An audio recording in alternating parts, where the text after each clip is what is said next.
Bienvenidos a Bermúdez al Extremo, ¿cómo andan todos? Bueno, espero que bien. Después de una semanita, la semana pasada fue un feriadito, así que bueno, descansamos un poco. Así que bueno, gracias a todos por estar ahí como siempre. Bueno, día bastante complicado en la ciudad, con el tránsito que nos hace llegar un poquito más tarde. La verdad que hay mucho tránsito, así que si salen, salgan con tiempo, porque la verdad que hay mucho tránsito. Y además llueve mucho ahora, así que bueno, la verdad que está complicado, y más el centro, que no es muy agradable con lluvia y con tránsito. Así que bueno, de nuevo, bueno, gracias a todos por estar ahí. Hoy tenemos un programón porque vamos a hablar un poco de la realidad, tanto de Argentina como lo que pasa en Latinoamérica, en Brasil, con una periodista que nos visitó varias veces y que la verdad que tiene muy buena información. Así que bueno, vamos a ir primero un temita y después vamos con nuestra invitada.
Bueno, regresamos acá a Bermúdez al Extremo y bueno, y vamos a presentarla.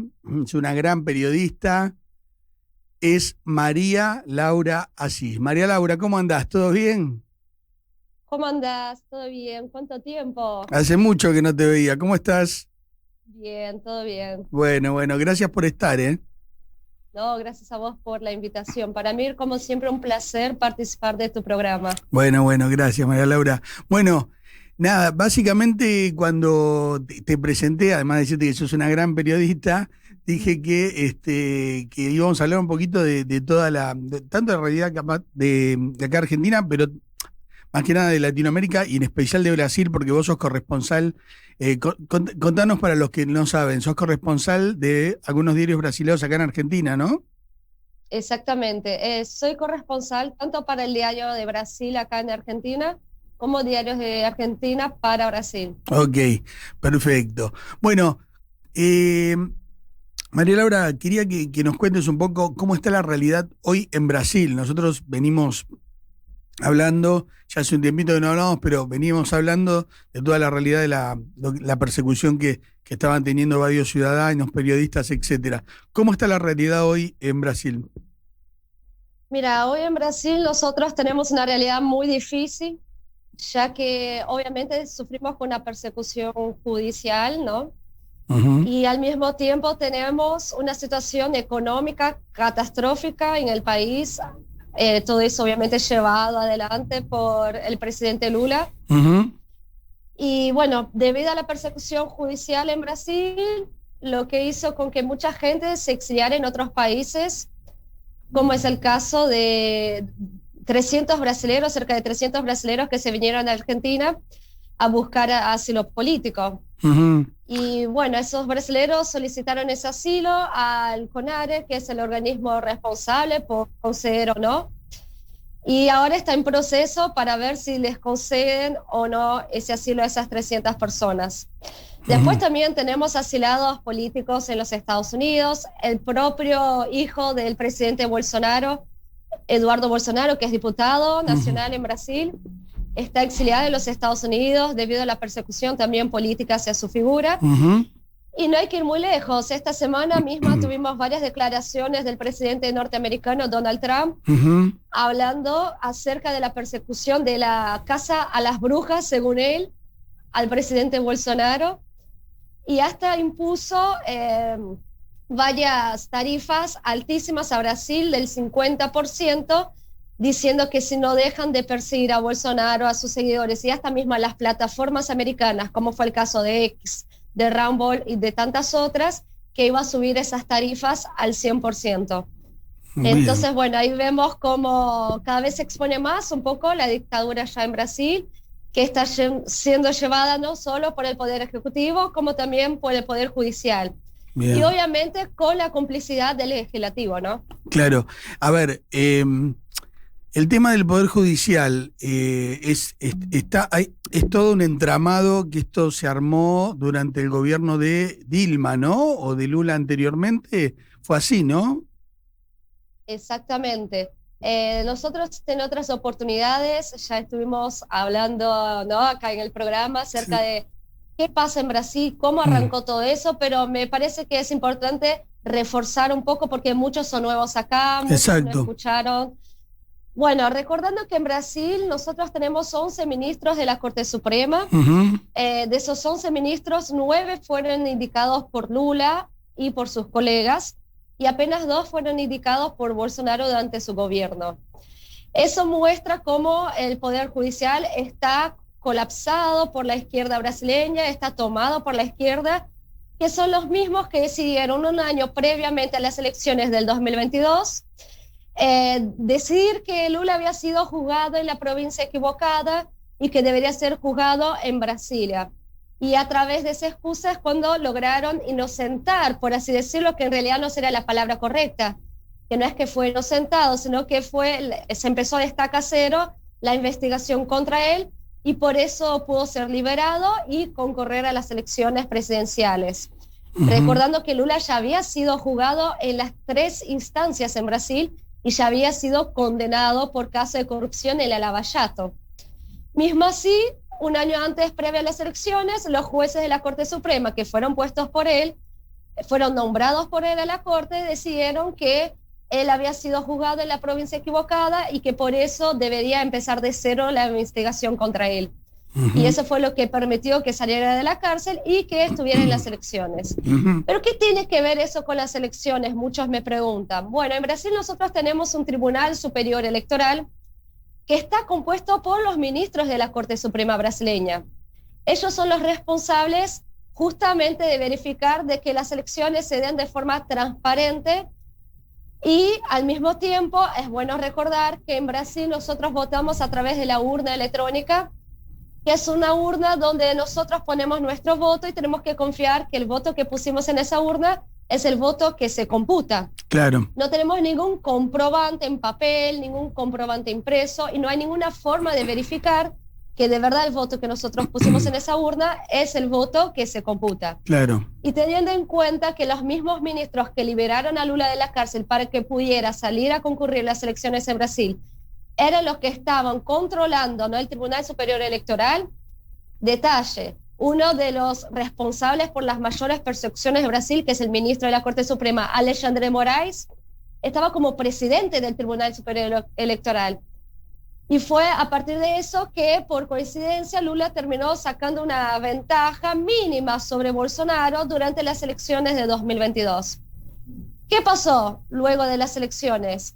Varios manifestantes brasileños en todas las ciudades de Brasil salieron a manifestarse por cerca de 2 meses, exigiendo que el Tribunal Electoral mostrara el código fuente de las máquinas electrónicas en Brasil, de las urnas. Y el Tribunal Electoral, obviamente, rechazó cualquier propuesta para mostrar esos códigos que mostrarían si realmente las elecciones fueron transparentes o no.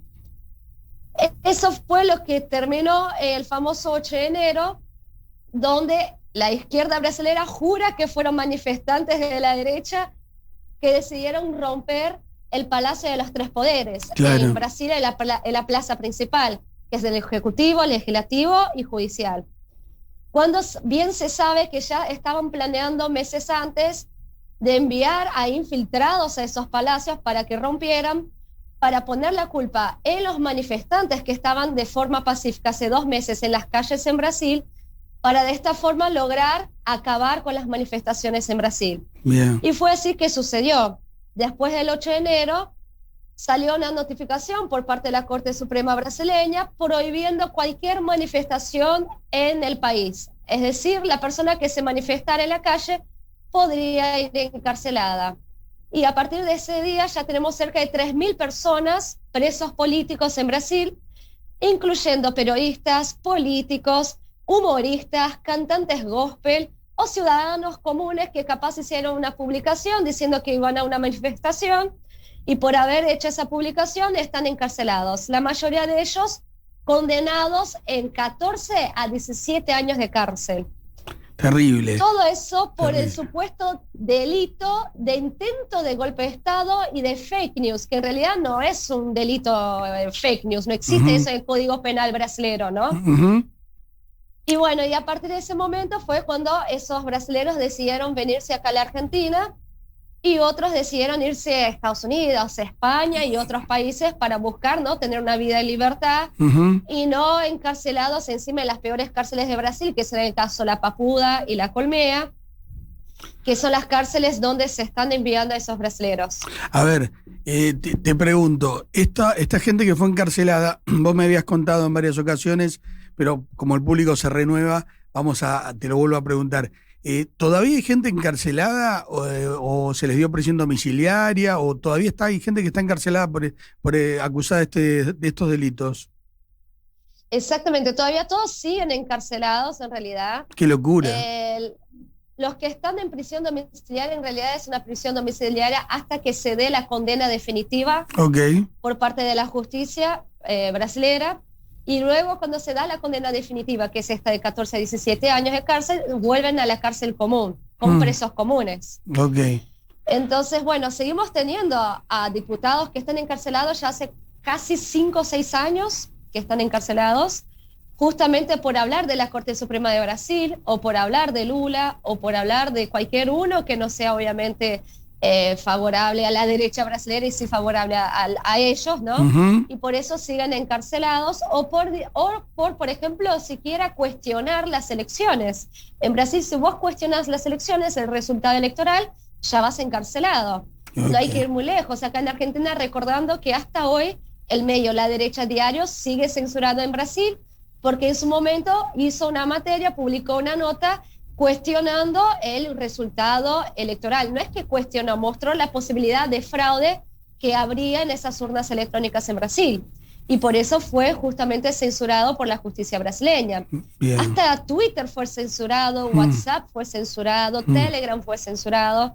Entonces, bueno, vemos como Brasil está a un camino muy cercano a lo que sería Nicaragua, Cuba, Venezuela, y muy distante a lo que sería una actual Argentina o Estados Unidos. Ahora, con X, ¿qué pasó al final? Porque en un momento, es decir, no se podía ingresar, después se desbloqueó. ¿Qué pasó con eso? Bueno, al final Lula terminó haciendo un acuerdo con el representante de X en Brasil. Igual, más allá de ese acuerdo, Lula sigue persiguiendo, porque esta misma semana, por ejemplo, la Corte Suprema brasileña aprobó una ley de censura a las redes sociales de Brasil. Es decir, antes ya lo hacían, ya censuraban las redes sociales, pero ahora lo van a hacer de cierta forma legal, por así decirlo, ¿no? Claro. Porque ellos ahora legalizaron la censura a las redes sociales. Entonces, por ejemplo, ¿qué se aprobó en esa ley que fue aprobada esta semana? Cualquier publicación de terceros en las plataformas digitales que sean consideradas ofensivas por parte del gobierno brasileño, que se van a tener que responsabilizar por esas publicaciones son las propias plataformas. Ujú. Entonces, con esa forma, ellos obligan a que las plataformas te censuren, porque si no, esas plataformas van a tener que lidiar con más censura, ¿no?, por parte del gobierno brasileño. Entonces van a tener que pagar multas altísimas, o si no, serán banidos del país si no cumple con las decisiones del Poder Judicial brasileño.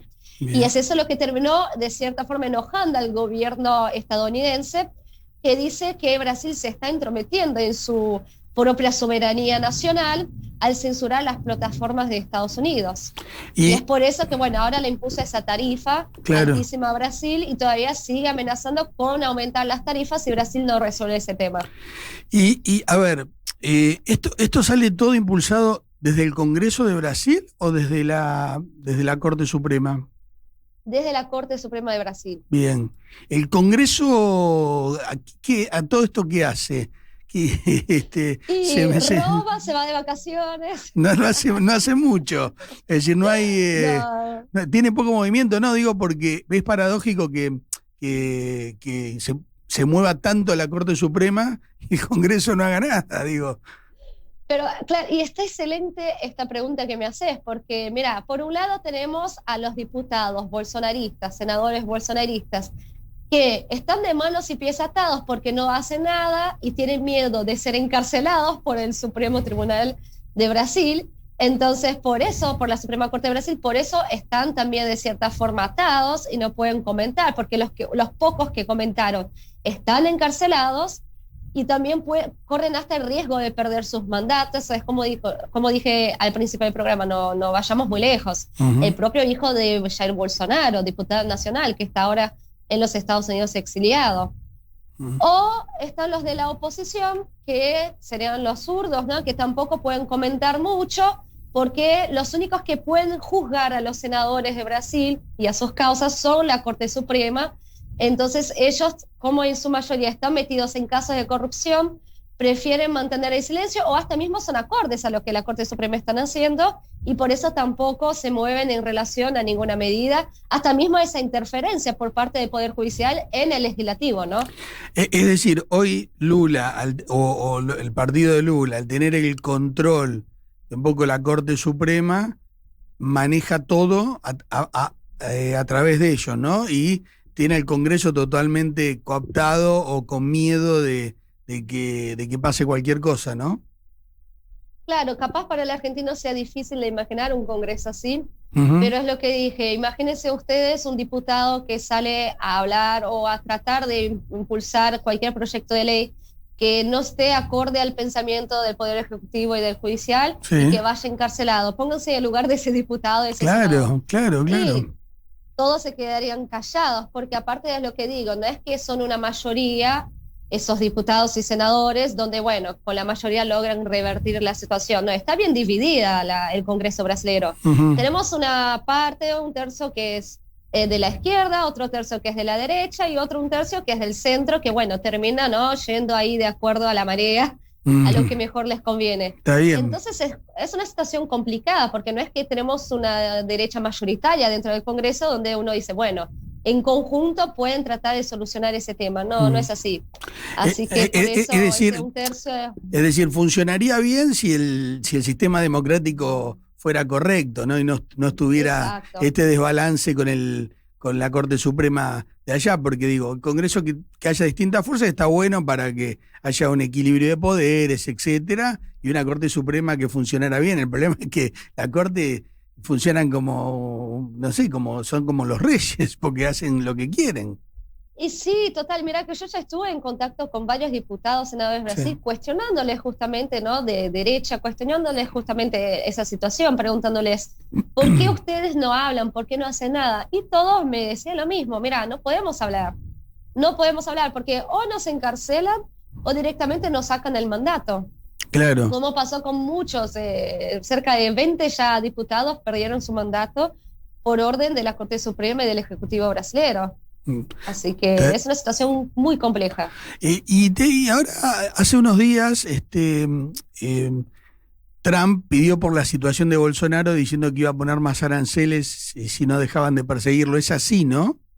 Exactamente, claro, son esos aranceles que comenté del 50% por ahora, y que Trump en esta semana ya comentó en 2 entrevistas en relación a esa situación del presidente Bolsonaro, diciendo que obviamente si no dejan de perseguirlo, porque Trump como que se pone en lugar de Bolsonaro, porque él ya pasó por la misma situación en los Estados Unidos, y dice, Bolsonaro siempre fue un tipo honesto, Bolsonaro no es que siempre fue un amigo mío, porque a pesar de coincidir en muchas cosas, Bolsonaro siempre luchó por la soberanía de su país, lo que está bien, y en muchos momentos no estuvimos de acuerdo en ciertos aranceles y ciertas situaciones, pero siempre apoyé a Bolsonaro porque supe que es un tipo honesto y que siempre daba lo mejor para los brasileños y que luchaba para los brasileños. Así que por eso lo apoyo y lo entiendo, porque yo sufrí lo mismo que él está sufriendo allá en Brasil, y es por eso que exijo inmediatamente que Brasil deje de perseguirlo a él, a sus hijos, a sus seguidores,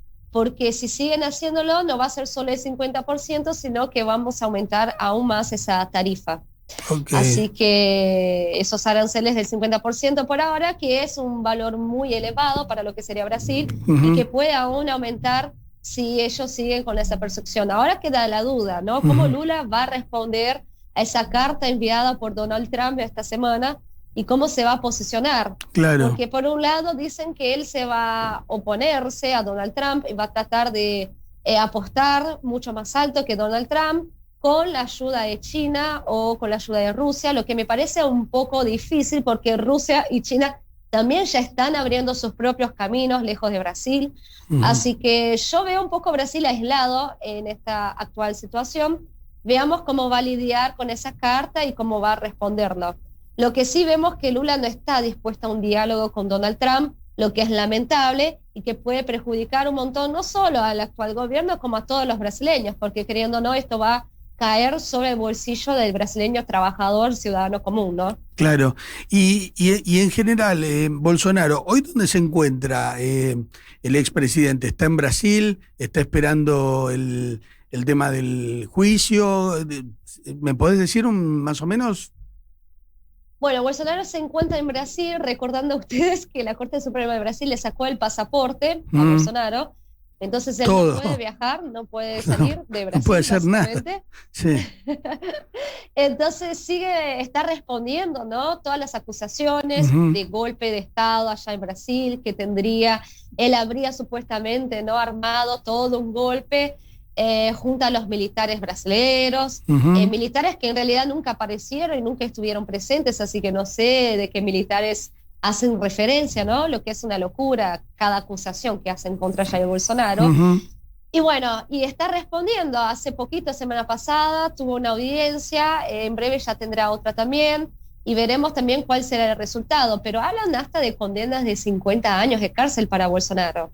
Sí, a este nivel sería terrible, y la verdad que además un retroceso para el sistema democrático brasilero. Me parece un espanto, ¿no? La verdad que esperemos que no pase. Y en general vos, María Laura, a ver, vos estás en contacto no solamente con el tema político, porque por el diario obviamente estás en contacto con políticos, con diputados, pero también la gente de a pie, la gente de la calle, la que hablas, tus amigos, si tienen miedo, ponerle de publicar porque quizás hasta ni son grandes opositores al gobierno, pero quizás pueden poner una opinión que no esté de acuerdo con alguna medida del gobierno. ¿Se persigue ese tipo de ciudadanos que publican una cosa así, o se les llama la atención, o tienen miedo? ¿Cómo es la situación diaria allá? Y mira, me encantó lo que dijiste, ni siquiera es necesario que sean bolsonaristas de derecha, lo que la gente capaz no entendía en principio, que esto iba a llegar a todos. No es necesario que seas de extrema derecha o ultraderecha, ¿no?, como suelen definir la oposición, pero a lo que justamente vos te referías y lo que ya está pasando es que hoy en día no es que están persiguiendo solo a los de la derecha, hoy están persiguiendo a cualquiera que ponga cualquier cosa del actual gobierno de la Corte Suprema.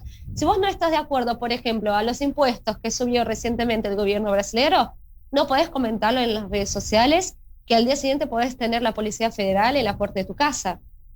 Entonces, siento yo que eso igual para la popularidad de Lula está yendo muy mal, porque la gente que no se consideraba ni de derecha y ni de izquierda se está empezando a dar cuenta que eso va más allá de un lado o del otro. Esto ya se trata, ¿no?, de un totalitarismo, de una dictadura. Esa gente está asustada porque antes como que no la vieron antes y ahora recién la empezaron a ver, y hasta mismo medios de Brasil que tampoco se consideraban de izquierda o de derecha, también la empezaron a ver, porque ya les empieza a llegar la censura por parte del gobierno, donde no se les permite publicar ciertos tipos de noticias y tienen que lidiar con esa situación que antes no estaba previsto en su imaginario. Claro. Así que ellos, por eso ahora, sí, el ciudadano común tiene miedo. De hecho, si alguien va a publicar algo sobre el gobierno de Lula o sobre la Corte Suprema de Brasil, trata de hacerlo en forma de códigos para que, bueno, se entienda obviamente lo que está queriendo decir, pero tampoco sea, ¿no?, de forma explícita su argumento en relación a lo que le parece, a su opinión. Bien. Entonces, es por eso que sí, la gente en Brasil teme y mucha gente se está yendo de Brasil, muchísima. Nunca vimos la inmigración tan masiva hacia otros países como estamos viendo hoy en día en Brasil. Es lo que te digo, acá en Argentina yo conozco gente que ni siquiera había sido condenada o estaba siendo perseguida y que igual decidieron venirse acá en Argentina porque me dijeron, mira, en Brasil no funciona más, aparte de la economía que está un caos, el tema de la censura, de la libertad de expresión está muy difícil, así que queremos vivir en un país con libertad, que creemos nosotros que es lo más importante en la vida de un ser humano. Bien. Te iba a preguntar justamente, tocaste un puntito que te voy a preguntar ahora. ¿Cómo está la economía en Brasil? La economía diaria del ciudadano común. ¿Cómo está? Y cada vez más complicada, ¿no? Teniendo en cuenta la cantidad de impuestos, hasta nosotros llamamos al ministro Haddad, que es el ministro de Economía de Lula, de tallat, que talla en portugués significa tarifa. Y la cantidad de impuestos y tarifas que están implementando en Brasil es una locura. Básicamente, para respirar tenés que pagar un impuesto en Brasil ahora. Entonces, obviamente, esto termina cayendo sobre el bolsillo del brasileño común, que hoy en día tiene mucha dificultad con comprar la canasta básica de alimentos y lograr sobrevivir, pagar un alquiler. Y por eso se están yendo a países vecinos, Uruguay, Paraguay, que a pesar, de ejemplo, Uruguay, a pesar de ser un país caro para ciertas personas, hoy en día es un país bien en cuenta para el brasilero común. En lo mismo Argentina. Yo digo que en Brasil tuvimos ahora, por ejemplo, una fuerte caída por parte del real brasilero en relación al dólar también. Esa desvalorización de la moneda brasileña, del real, tampoco está ayudando mucho a la economía. Y tuvimos, recién ayer fue publicada una noticia donde fue el año del 2024, fue el año con menos vuelos, o sea, gente que voló, pasajeros, desde el 2005. Entonces ahí muestra cómo la gente está dejando de lado ciertos lujos, como es un viaje, por así decirlo, porque no llegan ni siquiera a fin de mes. Me hace acordar bastante a la Argentina que tuvimos nosotros en estos últimos años, ¿no? Previo a Milei, donde también tuvimos que dejar de lado muchos lujos, por así decir, como un viaje o salir a comer afuera o lo que sea, porque, bueno, la economía estaba cada vez más inestable. Y lo mismo veo que está ocurriendo en Brasil. Básicamente estoy viendo en Brasil, para mí se está repitiendo lo que vivimos ahora en los últimos 4 años de Alberto Fernández. Y está repitiéndose, claro, exactamente lo mismo ahora en Brasil. Y bueno, no olvidemos que Lula es uno de los creadores del Foro de São Paulo, junto con Fidel Castro y tantas personas del kirchnerismo que estuvieron metidas en esto, desde Néstor, Cristina. Y por eso que Lula, cuando vino ahora a la cúpula del Mercosur, prefirió, antes que realizar una reunión bilateral con Milei, prefirió estar cerca de Cristina y visitarla, ¿no?, en su prisión domiciliar. Entonces ahí vemos cómo, a pesar de que los años hayan pasado y que capaz hoy el Foro de São Paulo no es un foro tan estable como antes, cómo ellos siguen laburando y dándose las manos entre ellos, ¿no? Lula, a pesar de no concordar en muchísimas cosas con Cristina, de hecho una de las últimas veces que vino no estuvo con Cristina, en esta situación como Alberto, cuando él estuvo encarcelado y ella envió a Alberto Fernández a visitarlo, es una forma de responder con amistad y también de decir que nosotros estamos acá para apoyarte. Hasta estuvo ahí sosteniendo una plaquita que decía Cristina libre, ¿no? En referencia a la misma plaquita que sostuvieron cuando él estaba encarcelado, que decía Lula libre. Así que bueno, la verdad que entre ellos no se suelta la mano. No, tal cual. ¿Y vos pudiste cubrirlo cuando vino? ¿Tuviste algún tipo de censura, algún medio que, no sé, si te pudiste acercar a cubrir básicamente la llegada de Lula acá o la custodia, te corrieron? ¿Me contás un poquito? Mira, sí, en realidad no se pudo cubrir la visita al menos de Lula a Cristina porque ellos habían hecho, ¿no?, un perímetro bastante largo de la casa de Cristina hasta donde podías estar. Okay. Así que no es que se pudo grabar algo desde ahí. Poquísimos medios pudieron lograr, ¿no?, medios capaz más grandes, pudieron tener accesibilidad más facilitada para poder cubrir la llegada de Lula. Pero al mismo tiempo, a ver, no es que vos no podés mostrar que Lula está acá visitando a Cristina. Claro, eso lo podés hacer. Sí, lo tal que cual. no podés es cuestionar el motivo o decir... Esa era mi pregunta, si te pudiste acercar a preguntarle a Lula y decirle algunas cositas. Digo, no pudiste. Lamentablemente no, me encantaría, pero al mismo tiempo también temo por mi libertad. Así que muchas veces nosotros tratamos de no meter preguntas que podrían hacer enojar a Lula o a la Corte Suprema de Brasil para mantenernos libres realizando acá nuestro laburo, ¿no? Bien, María Laura, y esas personas que están acá en Argentina, ¿cuál es la situación? Porque hace más o menos, no recuerdo, 6 meses, un año que habían pedido la extradición. ¿Cómo está la situación esa? Mira, excelente pregunta. Nosotros estamos en realidad pendientes todavía de la primera instancia, porque es así, esa gente que cuando vino para acá estuvieron cerca de un año, todo tranquilo, normal, con el pedido del asilo, encaminándose, ¿no?, en la CONARE, pero después obviamente la Corte Suprema de Brasil se enteró que esa gente estaba acá y envió un listado con los nombres de algunos, no lograron de los 300, pero sí de cerca de 70 personas, que se enteraron que estaba acá en Argentina, que fueron los que entraron principalmente de forma legal con su documento, porque algunos entraron de forma ilegal para no quedar registrado la entrada y para que Brasil no pudiera solicitar esa información al gobierno argentino, como lo hizo. Y por eso los 70 que entraron de forma legal tuvieron sus nombres en ese listado de extradición, porque el gobierno argentino fue obligado a entregar ese listado al gobierno brasileño. Y a partir de ahí, esas personas empezaron a ser perseguidas acá en Argentina a pedido de la Corte Suprema de Brasil. Y justo, casualidad de la vida, el pedido de extradición cayó en las manos ¿de quién? De Rafecas.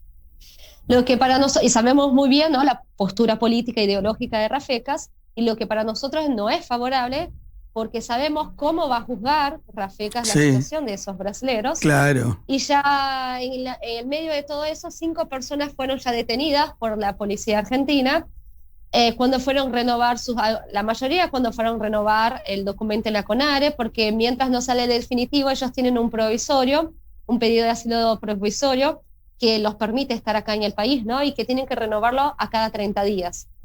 Y bueno, cuando fueron a renovar ese documento, ellos fueron detenidos ahí en la propia CONARE por la policía argentina y no pudieron salir.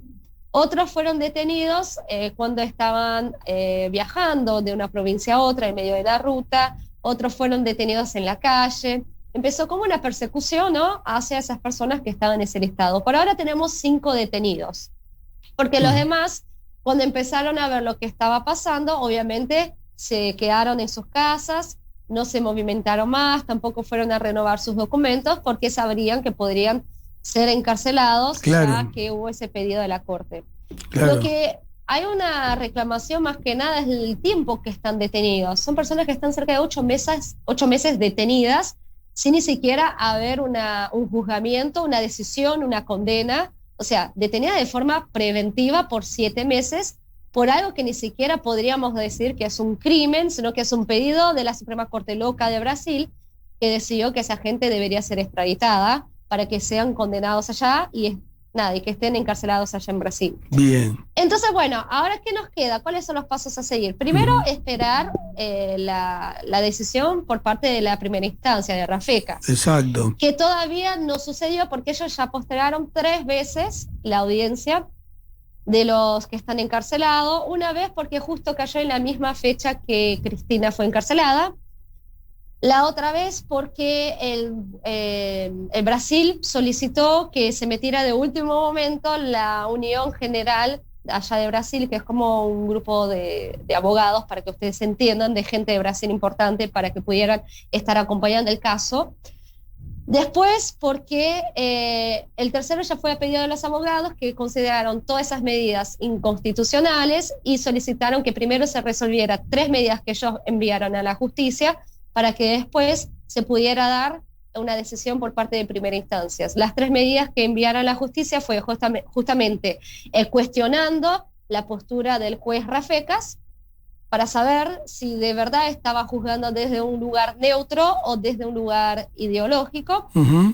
La segunda es en relación a que hubo también infiltraciones por parte de la justicia a la prensa brasileña en relación al caso de esos 5 brasileños detenidos, que de hecho las informaciones primero llegaban a los medios de Brasil antes que a los propios abogados. Tercero, que la forma como se dio, la forma inconstitucional como se estaba dando, ¿no? El juzgamiento de esos muchachos, por qué están encarcelados y todo lo demás. Y bueno, esos son los 3 recursos que están hoy siendo llevados a cabo y que tienen que ser decididos por la justicia argentina antes de la primera audiencia de primera instancia.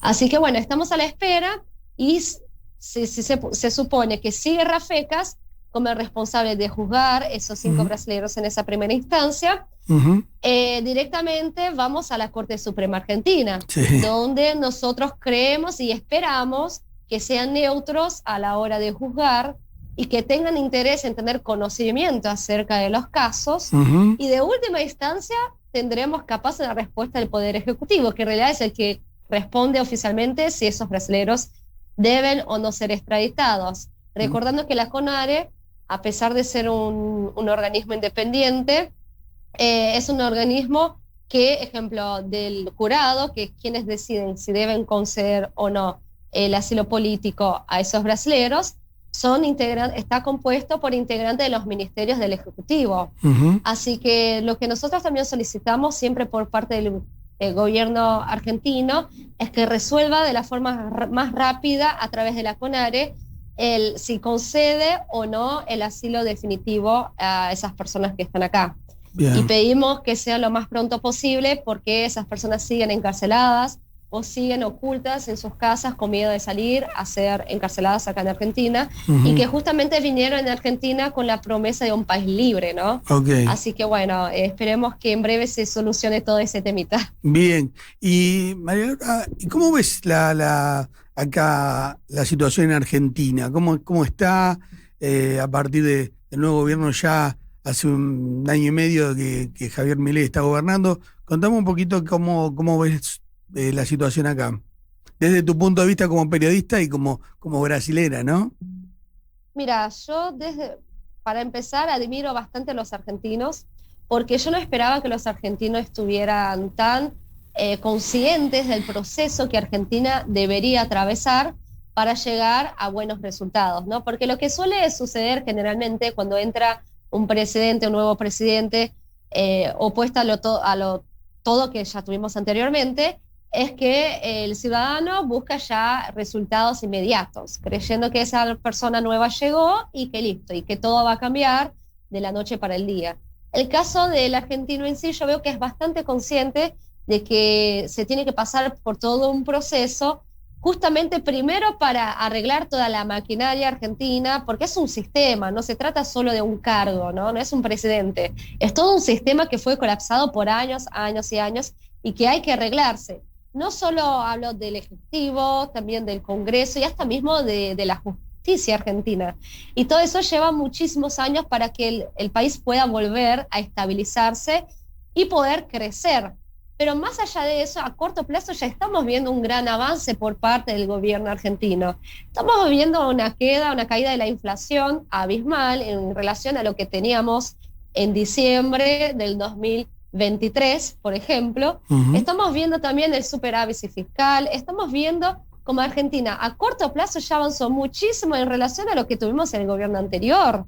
Entonces, más allá de que todavía somos conscientes de que ese proceso va a llevar un tiempo, a corto plazo ya estamos teniendo muy buenos resultados. Y todos los ataques que sufre el presidente Milei y todo lo demás, las traiciones y todo eso, era algo ya esperable, al menos desde mi postura. Yo ya sabía que eso iba a suceder, me imagino que todos los argentinos ya sabían también y ya eran conscientes de eso, y por eso los veo tranquilos en relación a eso, que más allá de tratar de relacionar Milei con varios escándalos como fue el del Bitcoin y todo lo demás, el argentino sabe bien cuál es el trabajo del presidente y qué necesita el presidente actualmente para poder seguir haciendo su trabajo de la mejor forma posible y de lo más rápido posible. Bien. Así que yo creo que Argentina está haciendo muy buenos acuerdos comerciales. Se dice que ya en esta o en la próxima semana ya va a salir, ¿no?, oficialmente el acuerdo con los Estados Unidos. Esperemos que así sea. Y todo eso obviamente va a ayudar un montón al agronegocio de Argentina, un montón al empresariado argentino. Así que yo veo, al menos desde el punto de vista de comercio internacional, como Argentina viene llevando de muy buena mano las cuestiones de justamente de esa bilateralidad con los demás países. Y espero que, bueno, que el argentino siga siempre siendo esa persona consciente del proceso y de lo que se necesita para que un país pueda salir adelante. Pero por el momento me vienen sorprendiendo de forma positiva y veo que vienen trabajando y saben lo que tienen que hacer para que Argentina en el día de mañana sea una gran potencia mundial, como lo debe ser, porque Argentina tiene todo para hacerlo. Bien. Y María Laura, el tema de los BRICS, ¿crees que pueden llegar a apoyar a Lula como para que no se desestabilice en el caso de que la presión de Estados Unidos sea muy, muy fuerte? Mira, por un lado, India ya abrió su propio camino. India ya le soltó la mano a Lula esta misma semana. China, como les comenté al principio del programa, China y Rusia también ya están soltándole la mano a Lula. Yo no veo que a través del BRICS sea posible un apoyo masivo a Lula. Capaz, si hay algún interés por detrás, en algo muy específico, apoyarlo en algo más específico puede ser. Pero no creo que apoyen, ejemplo, a Lula contra los Estados Unidos. Es comprarse una pelea fuerte y muy importante, y yo creo que lo que están buscando esos países de forma inteligente es un diálogo con los Estados Unidos, que es lo mejor para su comercio y para su pueblo, ¿no? Creo yo que no se van a comprar una pelea de otro país que está de cierta forma reluchando a tratar de charlar con Trump, o no quieren hacer ningún acuerdo, o quieren seguir teniendo esas actitudes totalitaristas. Entonces no creo que sea viable a través del BRICS, al menos un apoyo masivo o en su totalidad por parte de esos países a Lula. Si es para apoyarlo, capaz apoyarán en algo más específico, algo muy puntual. Pero no veo posible que sea un apoyo masivo. Y bueno, elecciones en Brasil, ¿cuándo hay ahora? Próximo año, ¿no? Siempre nos toca con el Mundial lo que es un desespero en Brasil, porque en los últimos años, siempre digo eso a los argentinos y no me creen, pero es cierto, el brasilero ya no ve más el Mundial porque justo nos toca con las elecciones. Y hoy en día en Brasil la política es mucho más importante que el fútbol, lo que no pasaba en años anteriores. Siempre el fútbol siempre fue más importante que la política. Hoy en día no, priorizaron siempre más la política que el fútbol. Entonces, lamentablemente ya no estamos como muy seguidores del Mundial, como pasaba en años anteriores. Pero bueno, obviamente para mí es algo súper positivo poner la política como algo, ¿no?, como primer lugar para preocuparse que el fútbol, porque es el futuro de la nación.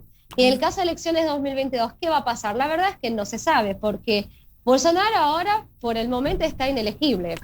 Recordando que aparte de sacarle el pasaporte, también la Corte Suprema lo declaró inelegible, supuestamente por esas acusaciones de intento de golpe de Estado, fake news y todo lo demás, ¿no?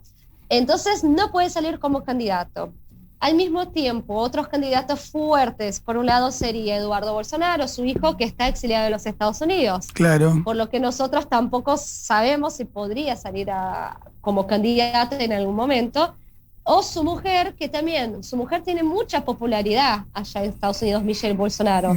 Recordando que ella tiene un gran apoyo de la ala tanto de los evangélicos en Brasil como también de los católicos, que es una gran ala allá en Brasil. Brasil es uno de los países que tiene más evangélicos de todo el mundo y que en su mayoría de la población casi todos son evangélicos o católicos. Claro. Así que es importantísimo ese apoyo que tiene ella y que podría salir en última instancia si ninguno de los dos, ni Bolsonaro ni su hijo, salieran como candidatos. Bien. Pero también tenemos varios candidatos fuertes del centro de Brasil y que ahora son candidatos del sistema y que parece que van a ser los que van a recibir el verdadero apoyo, al menos de la Corte Suprema de Brasil. Claro. Porque lo que buscan es traer de vuelta, lo que veo yo al menos, la imagen del equilibrio, ¿no? Entonces, con un candidato de centro, ellos podrían seguir censurando, pero no se vería eso de forma tan explícita, justamente porque es un candidato de centro, entonces, bueno, se puede, porque no son zurdos, no son de izquierda, entonces no significa que estén persiguiendo a alguien en específico, porque eso es lo que ellos quieren ahora, buscar una imagen para que no queden como los persecutores de la derecha brasilera, sino para que queden los que buscan la democracia en el país. Tanto dicen el término democracia, que es lo que menos se lleva adelante hoy en día en Brasil, ¿no? Bien. Pero bueno, entonces, bueno, Lula igual, por otro lado, dice que va a salir como candidato, ya lo dijo. No sabemos, sería su cuarto mandato.